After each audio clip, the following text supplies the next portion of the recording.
Hello, everyone. This is Mad Queen here, and we are going to be talking about candle magic. I'm just going to jump into Facebook real quick and let everybody know that I'm actually going. We're having it starting. So here.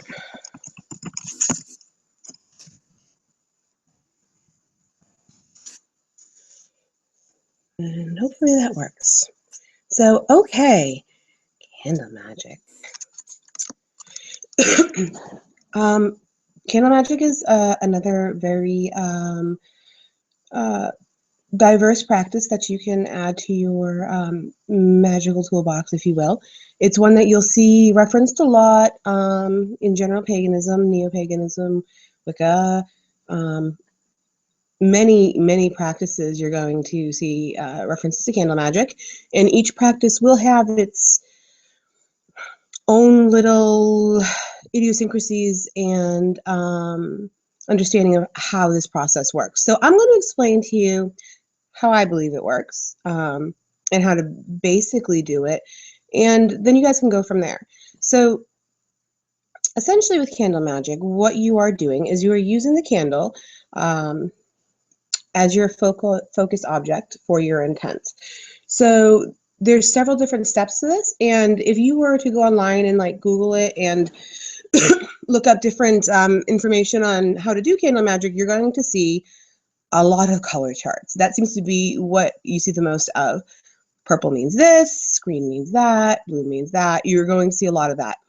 Bear in mind, these are all, like I said, very idiosyncratic to whatever belief system they originated from, and they're not static. You can use the colors however you want, like anything else. Remember, we're chaos magicians. What the fuck we want. But a couple of things that I want to go through. What I'm going to do is I'm going to go through some of the more traditional practices in doing candle magic, and then I'm going to explain to you why I think they are important and why I think that you can completely change them for your own benefit. So generally speaking, you take a candle. Usually it's going to be a taper candle like this. However, I probably would make quite a few traditional neo-pagans cry with how I do candle magic, because it is a really huge thing to not use a used candle. I don't really follow that. The idea behind it is that you want to use a fresh candle for a fresh working.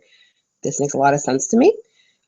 It's also the idea that the candle that you previously burned will carry the energies of whatever working you previously had used it in. For my purposes, I tend to do a lot of planetary-based magic, so I have a very semi-static color association chart, and I use that with my candles, and I will pair them with different candle holders to kind of bring in different energies and what they mean to me. But usually you're going to want to start with a fresh new candle if that feels right to you. If you're kind of thinking that sounds stupid, then it probably won't really make a difference. What you do want to pay attention to is if you have used the candle in a previous working, you want to make sure what that working won't be something that would contradict or work against whatever magic you're trying to weave now. And the reason for that is because even if in your mind you're kind of like, it's just a green candle, it doesn't matter that I used it to like death hex my neighbor or whatever it is that not really, whatever it is that you used it for, and then you want to turn around and use it for something else, even if logically in your head it's just a candle, there is a very good possibility, because you had used it in a state of gnosis before, that you're going to have some of the residual information from your last working still kind of attached to this candle. So that really has to be something you need to decide for yourself. Generally speaking, if you haven't done this practice before, I do recommend starting with a fresh candle, and it does not have to be a big one. You can use anything. What actually seems to be really popular is these small candles from menorahs, and you can find those usually in like grocery stores and Walmart, whatever, because they're very small. They're about 3 or 4 inches tall, and they are taper shaped, so they look like this, just like teeny tiny. Those are very popular, and you'll actually go on some websites that will say that this is what you have to use because of the size and this and that. Again, completely subjective. And the reason that they're so popular is that most candle magics will say, let the candle burn out. So if you have this big, huge, like honking candle, now this one will burn for about a week. I mean, this thing will burn forever. Probably, 2 or 3 days straight. I'm trying to remember. I have burned one straight through before, and I believe it took about 2 days. But this is not something that's very practical for you to do a working and let the candle burn out and, have it not be a fire hazard because you don't want to sit around for 3 days for it to burn out. So the smaller ones are, good for that. You will also see people that will say, and a lot of sites that will say not to use votives. And I think that that's silly. And I think you should totally use votives because they're small, they're cheap, they're easy. You can stick them in your pocket, and just why not?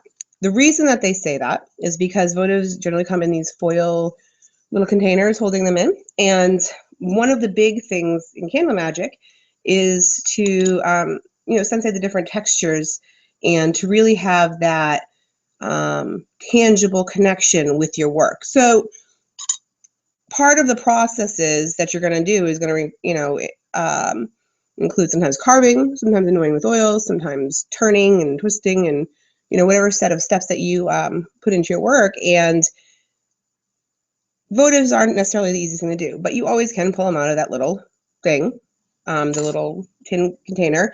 Do your carvings if you want to carve a sigil on the bottom of it. I actually on these prefer just to draw it if you can. Sometimes a Sharpie will work. It'll be a little bit difficult and weird, but I prefer to draw it than to carve it just because it's quicker. And then you can just stick it back in and you're fine. So like I said, anytime you read something that says this is what it has to be, disregard that has to and ask yourself, why would this be beneficial? Because we like to try to stay away from dogmatic practices in chaos magic. We like to try to strip things down to their mechanics.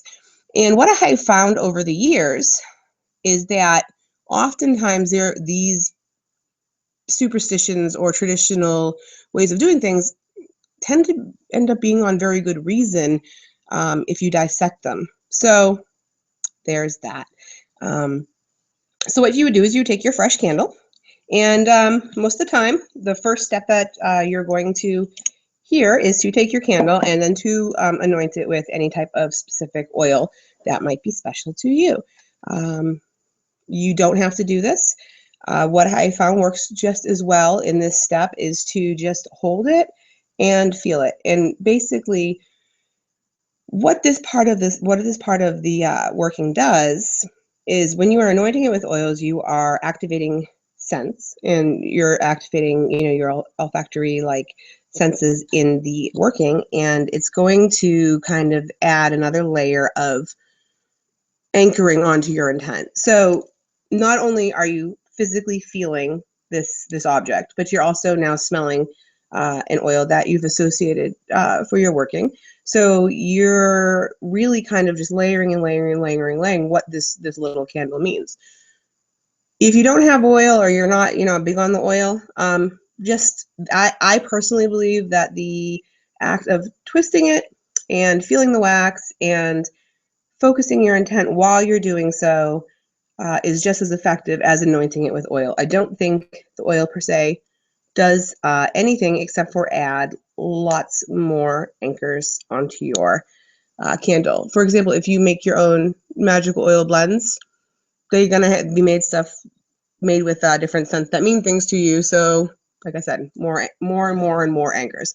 The idea behind a process like this isn't so much that let's focus our energy on a candle and let it happen. To me, it's the multiple layers of the entire process that anchor different things in your mind, that when you have finally done with it and you are sitting there and you're focusing your intent on this candle, you've already gone through the whole anchoring process that you're basically firing it off at that point, in my opinion.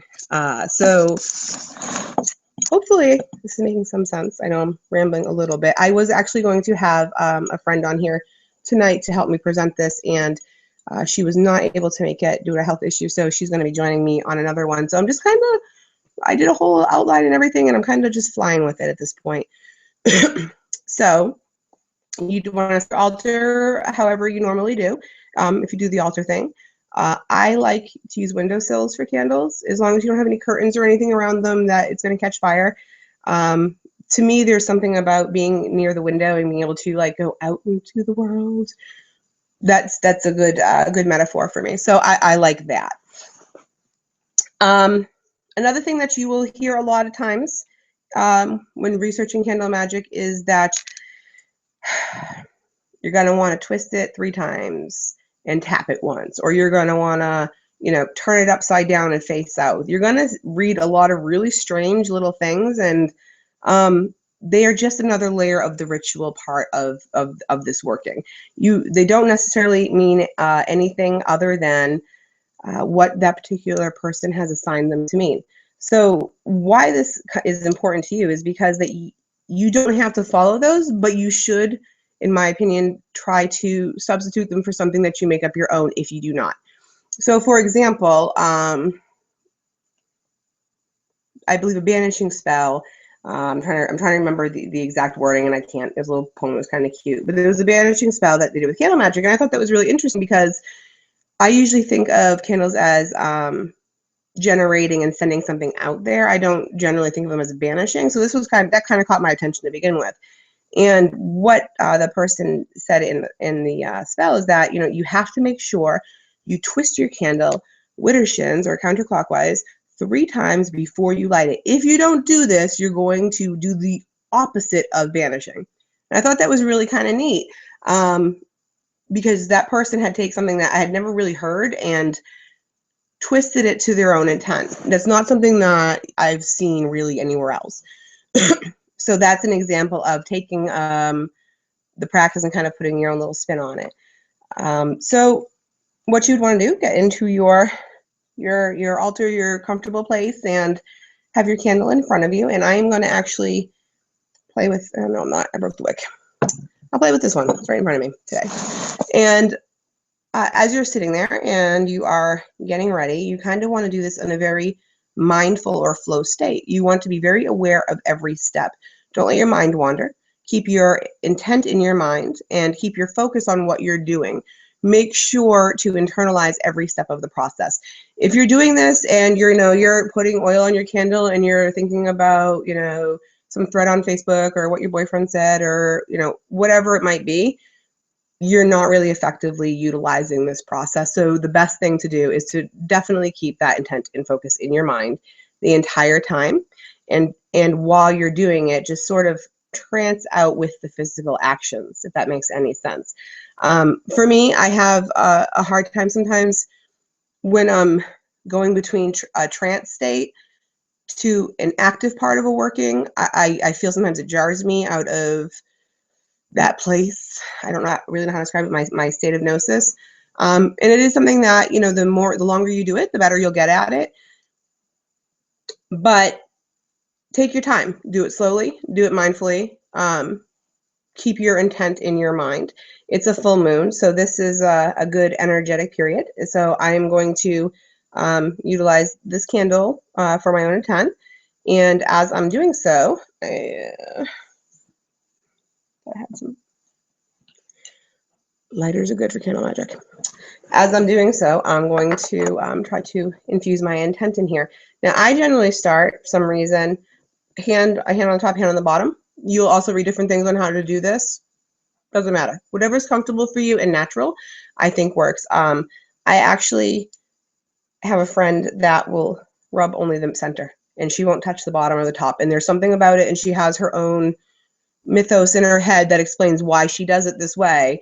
But it's whatever works for you. So you would start that way. Once the anointing process is done, this is when you would traditionally carve anything onto your candle. You can use a knife or a ritual knife or a razor blade. You know, what I like to use a lot of times, because I'm pretty accident prone, is just like a paper clip. And then you can just basically, you know, carve your sigil into the side of the candle if you want to do that. You don't have to do that. Obviously, if you're using a pillar candle like this, you're not going to be able to, and that's fine. If you feel an urge to really, like, I really just need to carve this somehow, and this is the only candle I have, you can carve it right onto the top somewhere, and that might satisfy that need to have the symbol on the candle itself. The same thing with your votives. You can, you know, carve around the top and around the bottom and, you know, just get creative with it however you want to do it. So again, this is another layer of the process. And if you're carving your sigils in here, you probably have already selected them to support your work. So, you know, as you're carving each one, just really kind of fuse that intent while concentrating on its meaning at the same time. So, you know, let's say I'm going to carve a chaos star on this particular candle and an LS sigil, and I'm going to use this candle in some type of working that uses those two things. Let's say I'm trying to think what my intent would be with those two. I mean, besides complete and total pandemonium, I'm not really sure. But let's just say it was to connect Chaos Magic Group and to make it thrive in the world. That sounds good. We'll use that. And so that's my intent. So as I'm sitting here and I'm carving this, I'm holding that intent in my head and that vision in my mind of, you know, this working, helping Chaos Magic Group to grow and thrive and connect it throughout the world with new people. And I'm carving in here the LS symbol. I'm going to also be really focusing on the connective properties of the working. As I switch over to the Chaos Star, I'm going to maybe focusing on the same intent, but maybe my mind will start to really add on to the other ends. And for the Chaos Star, it could maybe everything coming together, or, you know, different paths to probability, or whatever it might symbolize to you. Those are probably not the best two sigils to put on a candle for me, but it's whatever you want to do. Once you have that done, you would just then put your candle in its holder or on your altar and light it. This is pretty much the extent of the work itself. Now, there's also a lot of rules about how to light the candle and to do this entire thing. You will read some places that will say, absolutely do not use a mechanical lighter. You should use something natural and wood and use matches and, you know, this and that. Use whatever works for you. I'm using a lighter because I have one and it's really convenient, and that's just what I'm going to do. Other people, you know, if you have a set of matches that you use for ritual, use those. It doesn't really, to me, it doesn't really matter. It might matter to you. It's whatever feels the best to you and works with your intent. So you would then, you know, just light your candle, and as you're lighting it, think of your intent being activated. And then usually what I would do at this point is hold my intent, and I like to use mantras in my mind. Those really help me to keep my intent in my mind, because to really keep a single focused mind for a long time, and in a long time I mean over 20 minutes or so, and to really focus, for me anyways, is really hard. So a mantra helps me with this, because if I start to lose the focus of the intent, the mantra can very quickly pull me back into that. So having that repetitively play in my head, or being, you know, murmured or whispered, tends to really help me with this. And then as I am doing this, I am going to stare at my candle, and I like to look right into the flame. And I know that you can't see it at all on this camera, but when you light a candle, you'll see that there'll be a little bit of an area right around the wick where it looks almost transparent, and then you see the real orange and yellows of the flame above that. I like to focus right in that area, right before it gets bright, right kind of where it's almost the dark center of the candle. I don't know how else to explain it. Light a candle and look at it, you know what I'm talking about. And it's like the blue will be underneath, the yellow will be on the top, and then in the center there's a dark kind of a triangle-ish area, and that's where I focus my energy when I'm doing candle magic, and that's what I stare at, and I try to channel my intent through. Now, once you're done with this, and you can prolong this for however long you want, I tend to notice with myself, this is usually about an hour-long process, and for the whole shebang, you know, from this anointing it to 20 to 30 minutes of basically channeling my intent into this candle and really focusing, and then to, you know, afterwards. There are different things that are recommended after you're done with your working. The most popular one is to let it burn out and just let the candle burn until it's done. You can totally do that, or you can just totally decide that's insane and you're not going to do that, and that's fine. I like to let them burn out if I can, but I have a 10-year-old, and it's not always the safest bet. So if I'm going to be out and about doing things, or if I'm, running around the house, I'm not going to leave this candle burning on the coffee table or on my altar where, any number of tragic and crazy childish things could happen to it. I'm going to blow it out because that's just pragmatic.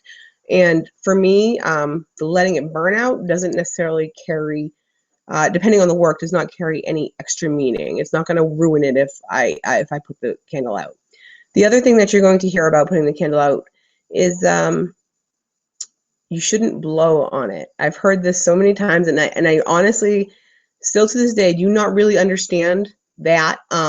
I've had it explained to me, and I cannot grasp why this is such a big deal. But it is something to do with, trying air over fire, like an element against an element or something of that nature, so that a lot of people recommend that you snuff the candle out instead of blow it out. I would say that probably 75% of the time I just blow it out. And when I do blow it out, I tend to do so in a real mindful breath, my eyes closed. I'm not going to do it right now, or I'm going to get whacked all over my keyboard, but I close my eyes, I come towards it until I can feel the heat, maybe right about, you can feel it on your nose and in your mouth when you're closed. If you're not really sensitive, you might want to be careful so that you don't put your face in the candle, but I like to close my eyes and just go till I can feel it, and then just very mindfully blow it out. And that action of blowing it out to me is like sending it off with the smoke that kind of tendrils out of the wick. Some, like I said, the most common is to let it burn out. And if you can do that, that's totally cool too. I will do that with votives because that doesn't take a whole lot of time. That's an hour or two at the most. Or sometimes tea lights or a smaller candle, that would be fine. Something like this, no, I'm going to let this burn until I'm probably ready for bed, and then I'll blow it out and just kind of go about my day. The other thing that you can do is that you can do this process over multiple days. And that's what these candles are really good for. These, generally speaking, you'll see these in churches. They remind me of Catholic Church. Everything reminds me of Catholic Church, apparently. But I really like them because of the glass, and I like them because they make me feel like they're a bit safer with that. And they also burn for a very long time. Now, you'll find these candles sometimes that will have 7 different striped layers of color. And those are basically candles that are meant to burn for 7 days. You burn them for an hour each day, which I think is really cool. And if you can get them in the right colors, can sometimes be really an interesting twist to things. So, for example, if I was to want to carry out this spell, and because this is Thursday, let's say I want to do this again next Thursday, and I want to reinforce that intent, then I could just blow this candle out and relight it next Thursday, and maybe just redo the mantra or something of that nature. But you wouldn't necessarily have to go through the whole process because you've already fixed this candle or anointed it with oil and carved it and made it holy and made it magic. So that's that. That's my basic rant. I'm going to go ahead and see if anybody has any questions. I hope that I made some sense, and thank you guys for kind of bearing with me. This is all like sort of new to me, so it's been an interesting process trying to figure out what is the most effective method of communication and how can I talk without rambling so much. So hopefully you guys enjoyed. I'm going to go ahead and log out of here, and then I will be on the Facebook group chat for any questions, or if you just want to shoot the shit. Totally cool. Awesome. I love you guys, and thanks for stopping by. Bye.